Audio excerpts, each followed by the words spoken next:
Republicans coming next for George. I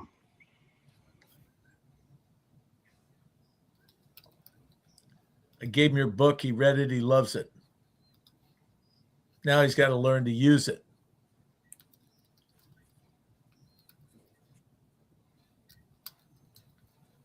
I just realized you guys can't hear the music, can you? No.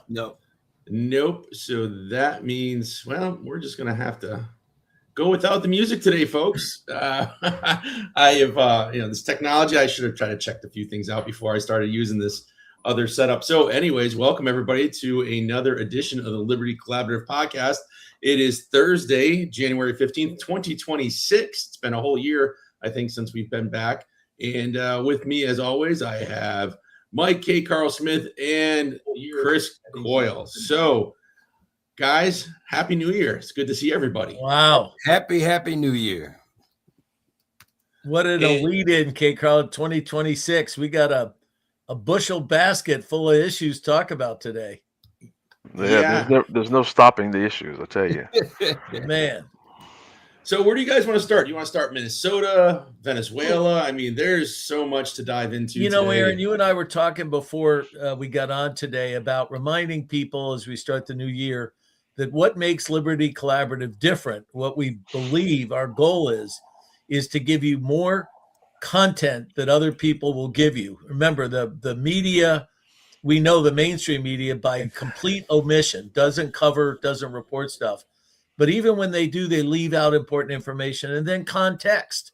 Why does it matter? What does it matter to me? What does it mean? And K. Carl, to your point, we got so many things that have all sorts of implications about individual liberty, about standing up for truth. Just amazing. Michael, K. Carl, what are your thoughts in terms of all the stuff, as Aaron said, that happened? What's the one that's jumps out at you as most important for people to understand what the implications are? Well, the interesting thing from my perspective is that all of this stuff is important, right? Which makes it almost impossible to digest, right? And to a large extent, it turns people off and then they just sort of check out. And when that sort of stuff happens, then what you see occurring is what we've had here in Aurora. We've just elected a majority communist city council, right? And so, but let's take Minnesota. Let's start there, because I think that when you take a look at Minnesota and you look at what the leadership of that state and that city, what they're advocating is for people to come out and to protest and cause problems. But in the same breath, they're saying that it's somebody else, it's ICE, it's Donald Trump that's doing it. Yeah. Let me first say that. Let me apologize for wearing my Urkel reading glasses because I couldn't find my own. So I had to put my Urkel glasses out. You look very professorial. Yeah. I just summed up this way. People always talk about rights and liberty, but they never talk about responsibility. Yep. They both go hand in hand. And I'm talking about in Minnesota. You cannot interfere with police operation or military operation. Yeah, you got the right to do it, but there's a responsibility that comes with that. You can't block the middle of the street and thinking that the law enforcement people don't think that's an ambush probably is going to happen. So they're kind of concerned about that. So this whole thing about liberty is great, but what very few Americans understand, especially young people, it also goes hand in hand with responsibility. That's what's missing. Interesting historical context, you guys. K. Carl, you can, Michael, Aaron, correct me here and fill in the gaps. But generally speaking, our listeners ought to understand that in the civil rights movement, there was real debate between, if you will, Martin Luther King sort of group and other groups that wanted to use violence. They wanted to use direct, forceful action. And as I recall, K. Carl, Michael, and Aaron, there was this internal debate that no, you will then give people a reason to be against us, that we should follow laws, but use this approach of a silent, strong, but peaceful expression to make our case known. And in this case, there's so much law and precedent and principles being stepped. It's a tactic of the left guys, I think, where when the rules don't suit them, they throw them all out.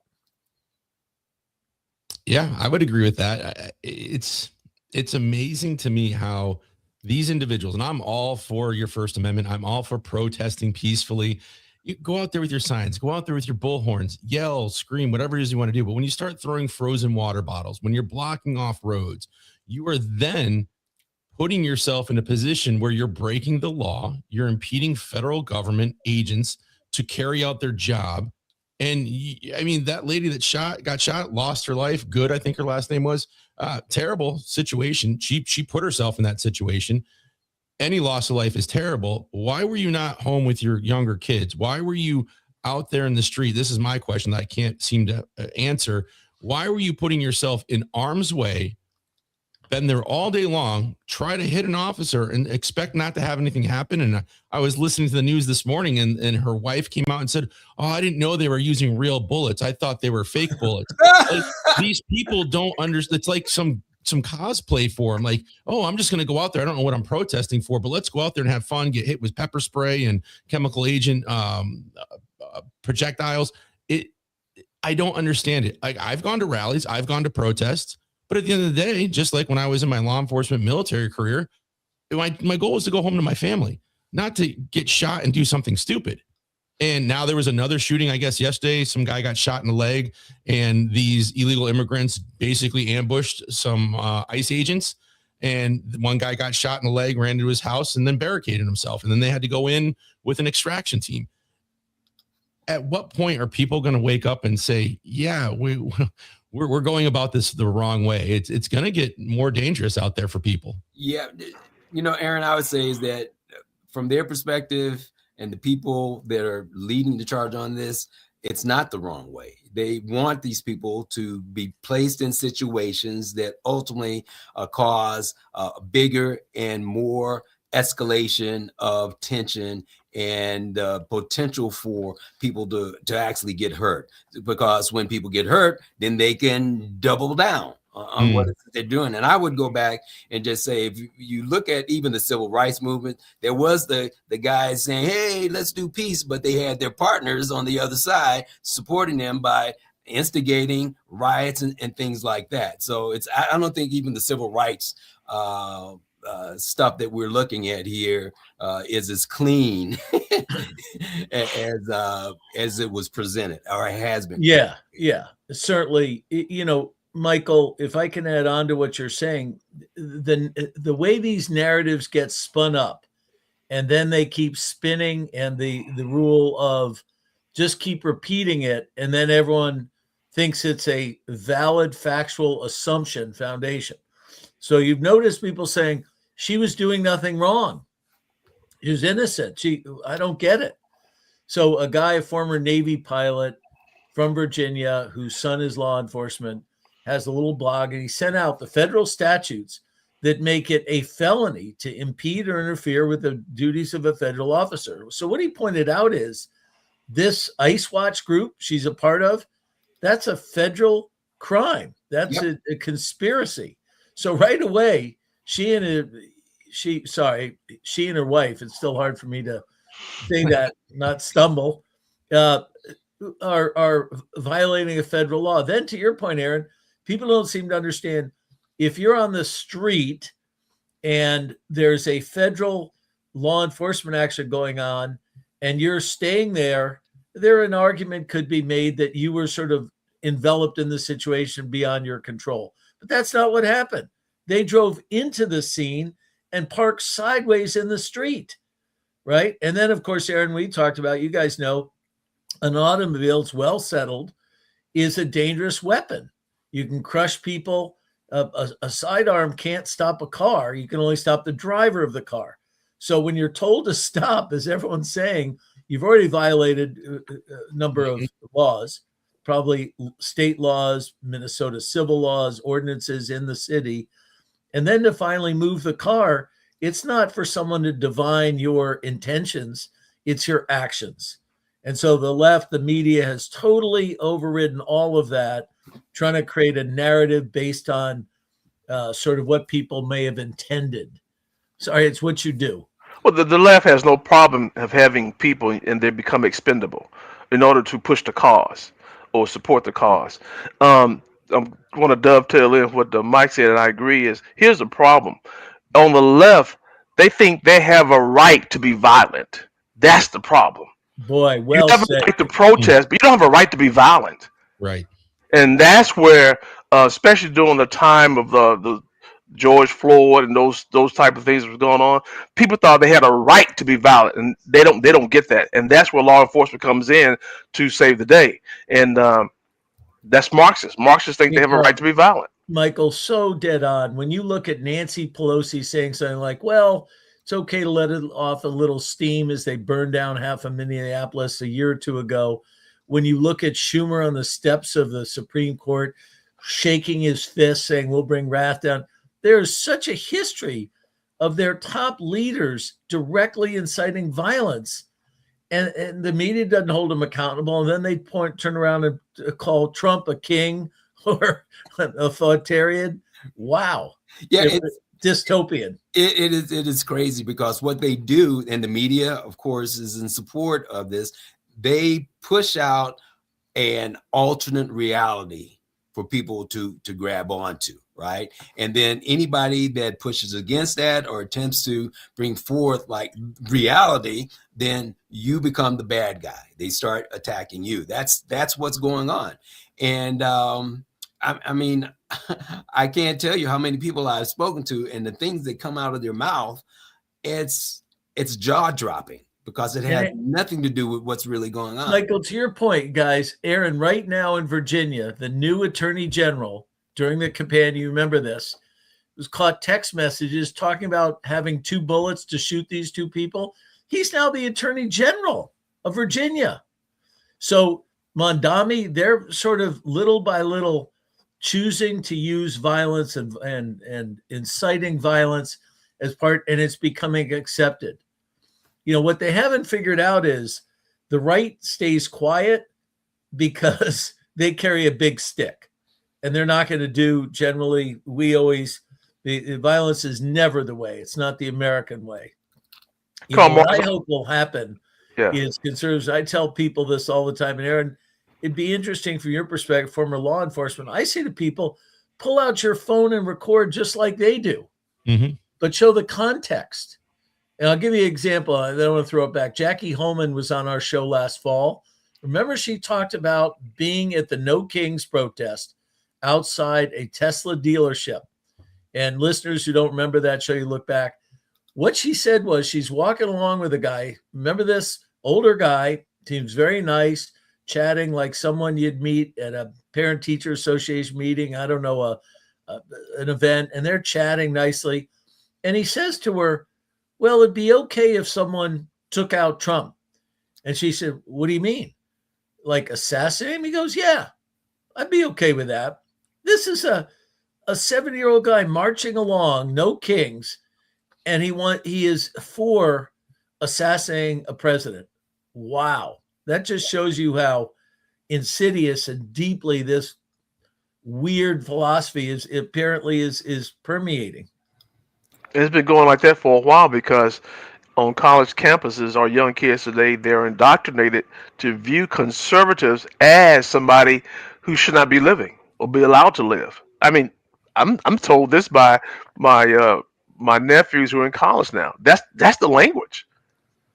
So it's not surprising that after they come out of college, some of those kids still believe that, and they take it to the street and they hear these leaders talk, and some of them are so simple-minded enough they will pull the trigger. Well, think about how bizarre this is. So we're talking about sort of this amazing divide. You know, I joked with someone, you can debate why Minnesota happened. You can debate how it happened, right? But you can't debate that it happened, right? Where it happened exactly. Well, let's switch to Iran. Here you have the people of Iran, and the numbers are in dispute. They're saying 12,000, but there's reports that the dictatorship has killed 20,000. I mean, tens of thousands of innocent protesters. Where is the media? Where are the people supporting them? It's zero. And so when Trump says, hang in there, we're going to do something, everyone's sitting there going, Okay, but why aren't they speaking up for the people of Iran? Yeah. It's mind-boggling,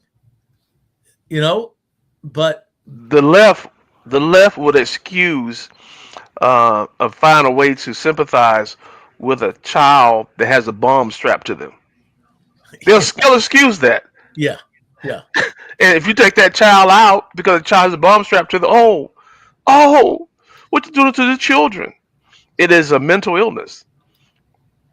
And Aaron, the thing that worries me, and guys, it's one thing to have debates on policy, right? We often, Aaron, we go around, Michael, we learned this from you. We're not in personalized politics. We're not political parties. Values and issues divide. We can have a reasonable civil dialogue about differences.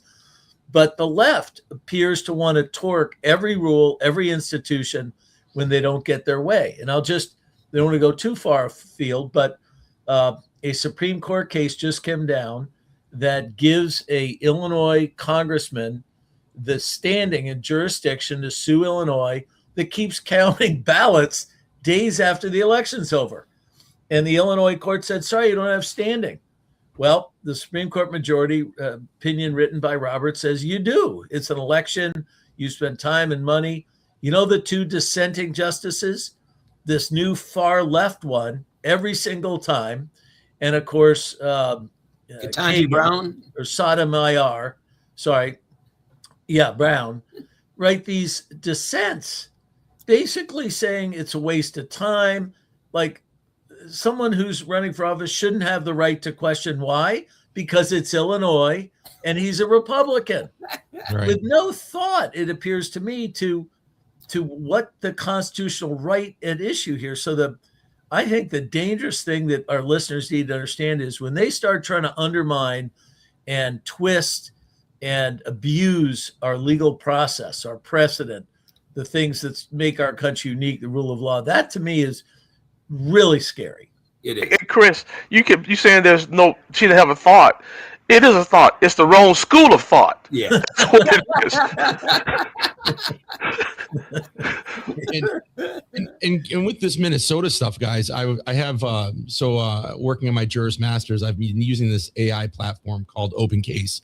It's just a much quicker search than using some of the other case law search engines that are out there that you usually have to pay for. So I just typed in about Minnesota, the ICE agents, federal agents' use of force. And basically it says that both Minnesota and federal law treat shooting into a vehicle as the use of deadly force lawfully only when the officers reasonably believes it is necessary to prevent imminent death or great bodily harm.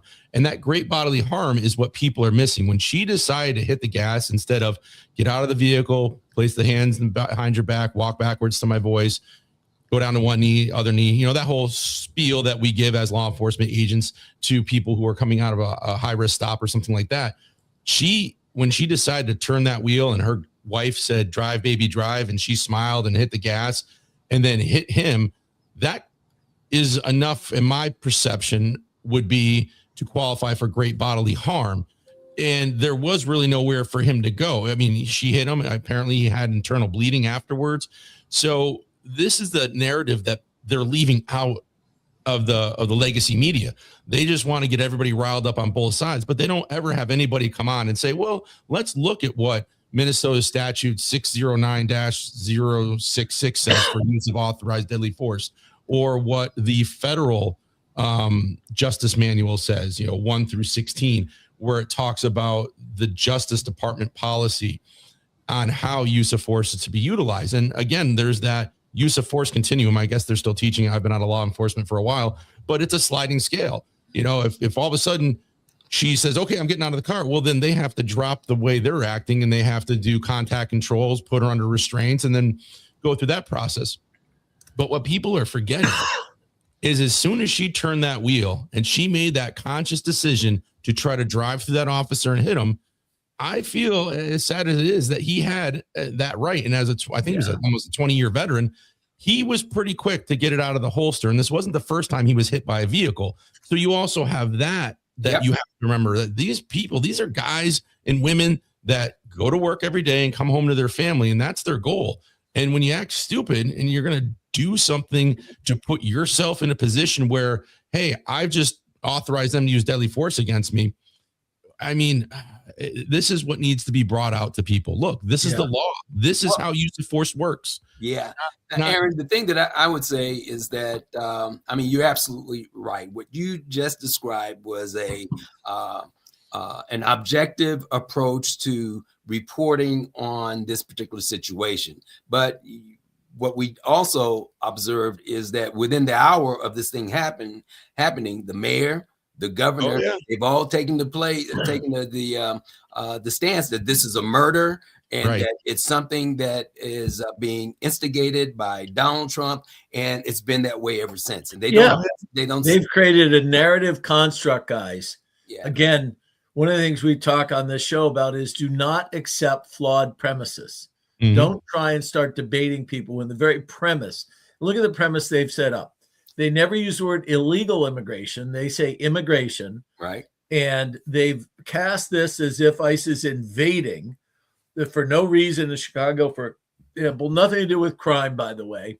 Right. But what's fascinating about this construct is read the news today. You can look it up. Testimony yesterday in D.C., number of officials admitted that there is many, and I may have this number wrong, was it 20,000, 200,000? It's a huge number. Maybe it's of Afghans that they didn't have their birth date, their name. They just let them go because they had screwed up the withdrawal, as we know from Afghanistan, botched it. But then they had all these Afghans said, yeah, I worked with the military. Okay, was anyone vouch you? Nope, go ahead. So these people around our country know where they are, what they're doing. We do know that the guy who shot the two people outside the Israeli event in D.C., remember that? The man, a fiance?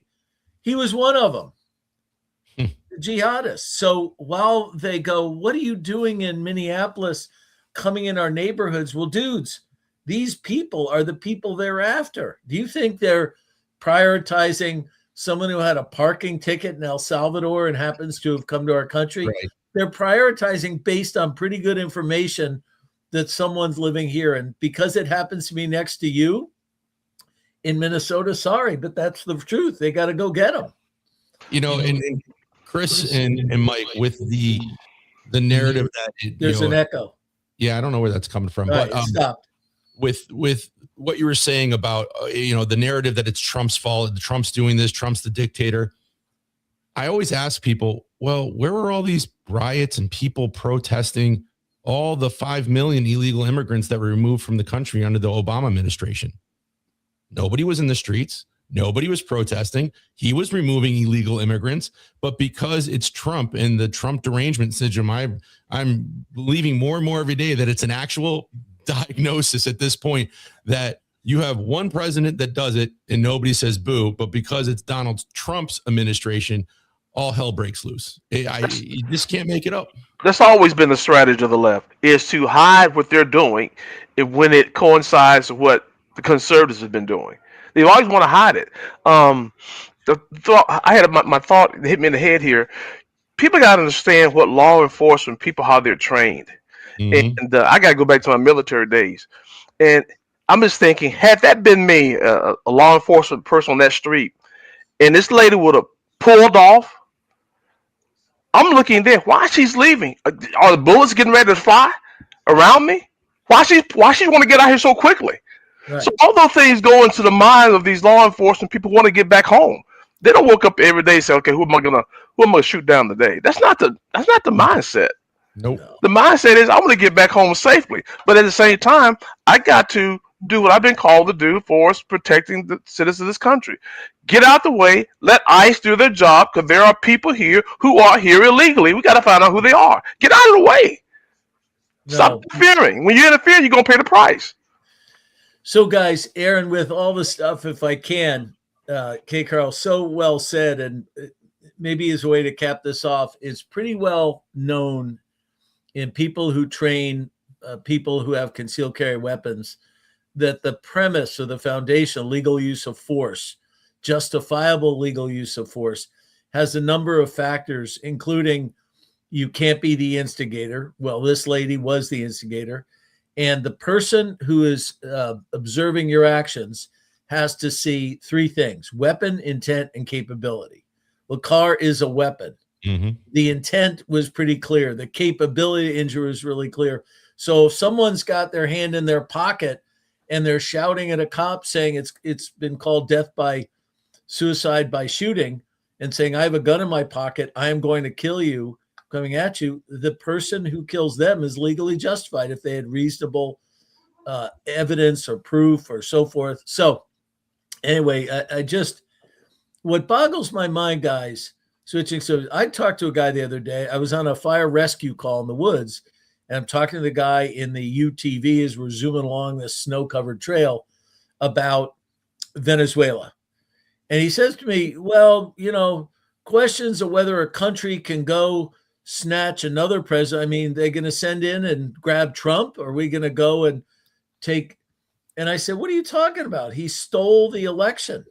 He killed literally, this guy wanted to start the whole thing, talk about a false premise that Trump seizing that guy. And I said, well, did you know he was indicted in 2020 under another administration?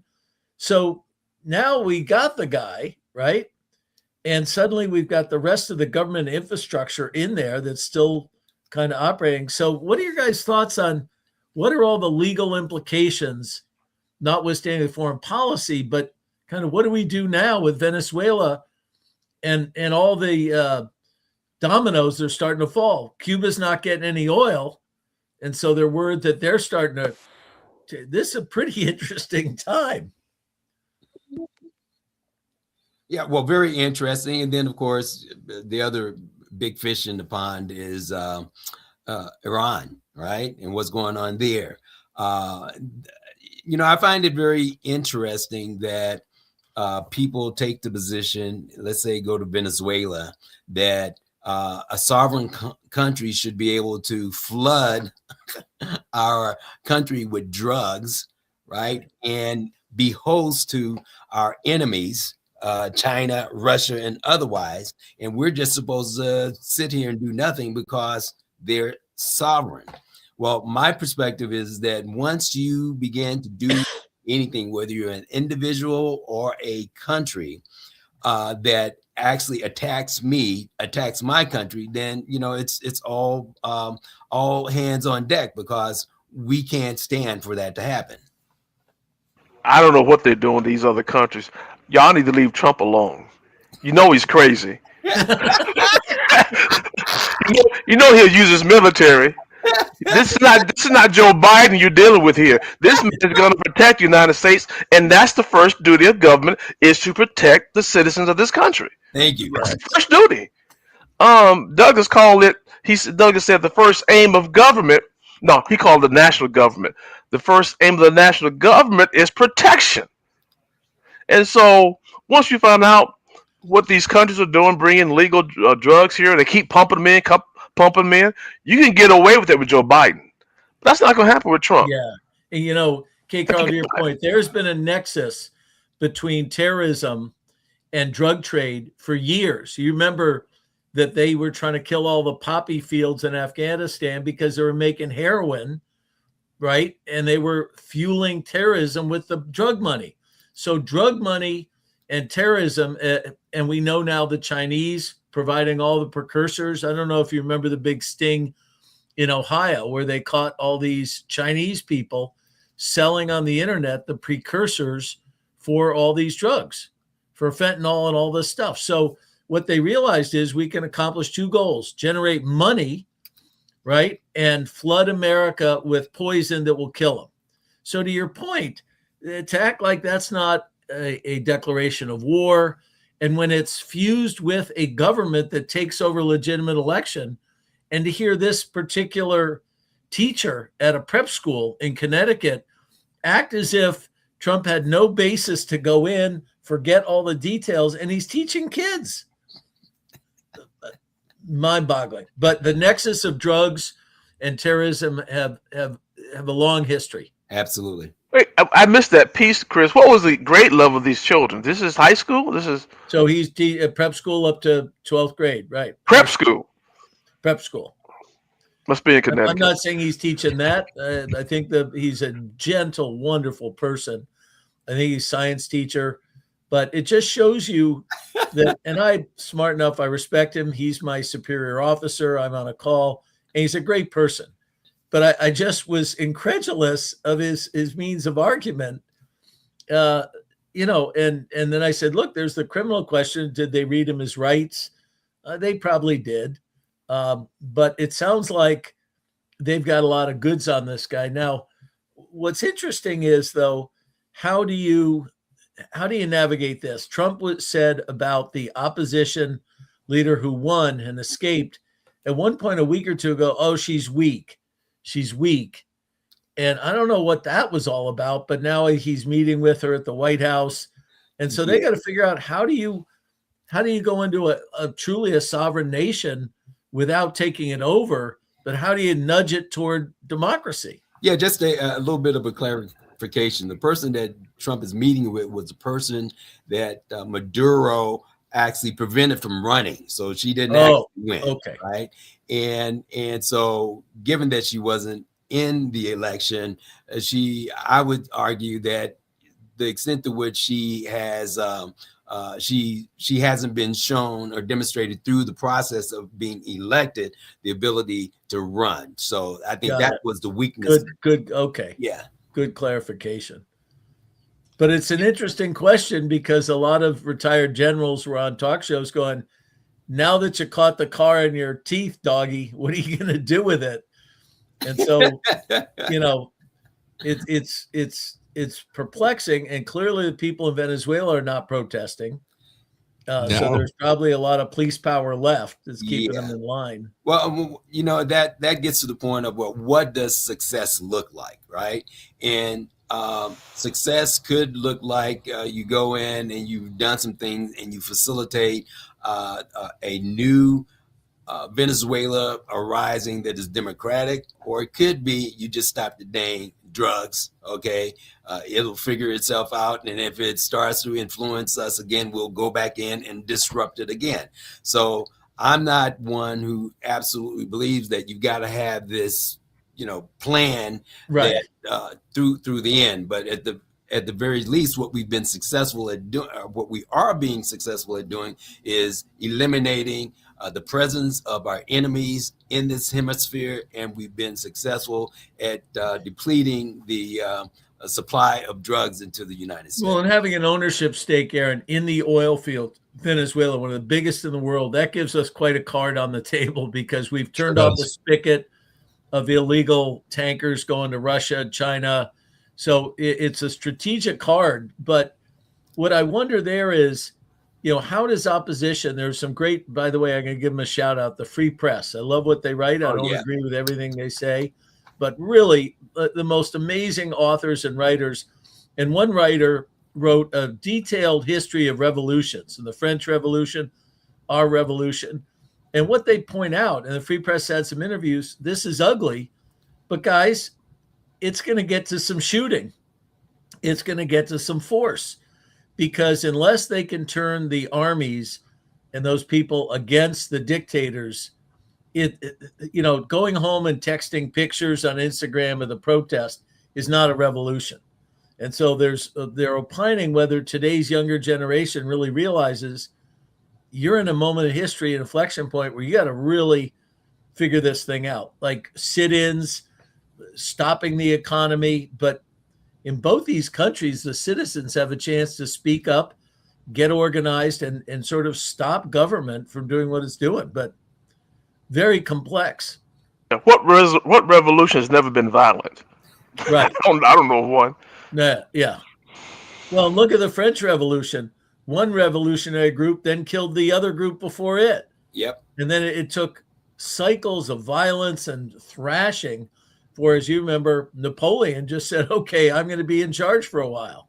Yeah, well, what revolution has actually ended up creating anything of real long-lasting substance except the American Revolution? Well, and Michael, guys, K. Carl in particular, when you look at our founding and you look what George Washington did, people forget when Lafayette came over and you read about his biography, he said, I'm not joining a revolution. This is civil war. So there were a ton of people that were against the revolution. They were for England. And in our state in Connecticut, the history is quite clear. Everyone east of the Connecticut River, that's us, was part of the revolution, part of the movers in the Civil War. Everyone to the west were Tory. And that's where a lot of the guerrilla fighting was. So it was only us giving people control, people human rights, liberty, K. Carl, that helped when we won, right? We then kept moving and giving people representation, of course, the Constitution.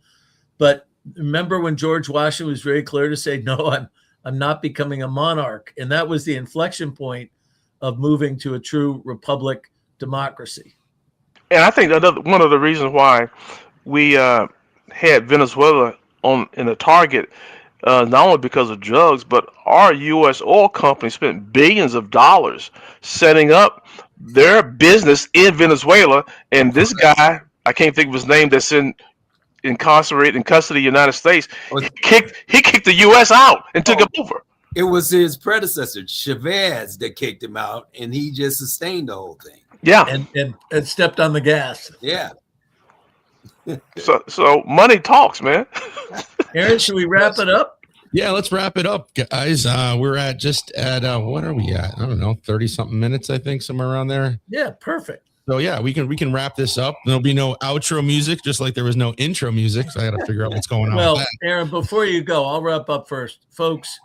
I hope you will look up K. Carl, and this new book of his is nothing short of fantastic. It's at the right time in the right place. Karl Marx versus Frederick Douglass. And Michael, your book, I've started it, is fantastic. Guys, follow these two authors.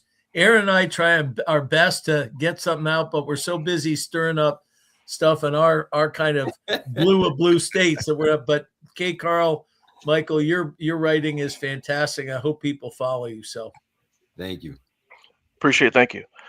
I just want to close by saying we didn't get a chance to talk about this, but I just want to encourage our leaders in Washington, D.C. to get off their butt and solve this issue with these jacked up prices with Obamacare. I just met a man yesterday in Alabama, 58 years old, with the subsidies that was paid by the government for Obamacare. He was paying like $1,000 a month for his premiums with Blue Cross Blue Shield per month. Now the subsidy's been pulled. Now he's got to pay $4,000 per month. And my problem is, don't forget, with Obamacare, people were forced to take Obamacare. Yeah. Not physically, but through financial penalties. Now they're being abandoned. $4,000 a month, that's not a bill, that's a second mortgage. But isn't that affordable? You always use words, it's the opposite. It's the unaffordable care. yeah. The left always do that, right? But K. Carl, guys, remember, if Bill Clinton got caught with the open mic when he said it, remember? This bill screws small business and families. So what they did is they took money from one group, the haves, and they gave it to all these people on wealth. Basically, say they don't have income. They gave away free health care. How many was it? 40 million people? So you created a new subsidy in plain sight as if no one was watching behind the curtain. That's what's going on here. Bottom line to all this is that we don't need the government involved in the private sector for healthcare. Leave it to the private sector, but make it where there's competition. Yep. And then the prices will drop. Yep. But when the government mandates that insurance company has to have everything in it, the price is jacked up. Then you put this fake money out there that disguises the real cost, and then when the fake money goes away, now the American people are stuck with an outrageous bill because government always put his foot in things and messes things up. That's what's going on. We're supposed to be closing, but I love the irony here in hypocrisy, Michael, because they just changed the quote food pyramid because the old one was based on sugar and stuff. We have obese people. So if you're smoking, you're drinking, and you're eating Big Macs and guzzling down supersized gulp me cups of sugar, and then you go in, guess what, K. Carl? Obamacare covers it. Hey, got me on the road now. And why is the FDA approving MSG to feed us? Yeah. Other countries don't put up with that crap. And then we insure and cover the quote I'm sickness. sick of it. I feel like Roger Dangerfield. Nobody respects me, man. I'm an American citizen. Nobody respects me. Aaron, that's the way to start our 2026 series right there. All right. Absolutely. Michael. And yeah, Mike, go ahead. Oh, yeah. I was just saying, as always, I encourage people to look beyond the veil.